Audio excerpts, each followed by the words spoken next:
Have you ever wondered what other forces are acting on an object other than you pushing it? To the stopping of a kicked ball?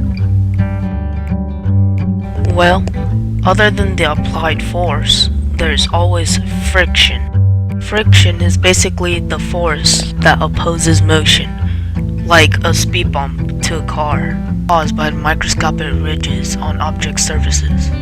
If you want to increase this friction, you can always make the surfaces rougher to create more ridges and valleys, or you can put more pressure on them. If you want to decrease this friction, then you can always do the opposite, or add lubricants such as oil, grease, and more oil. There are two types of friction: kinetic and static friction. Static friction is basically the friction at rest. If you push an object and it doesn't move, that means that static friction was there to balance your force.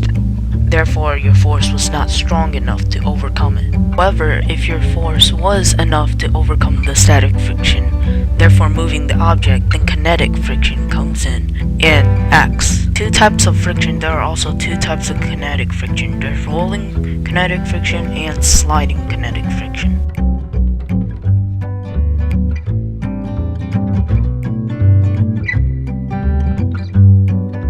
And of course, sliding friction always has more friction than rolling friction. That's why it is easier to push a car than push a heavy box. Without friction, we'll not even live. We'll be dead. Everything would not exist. And this video will not even exist either.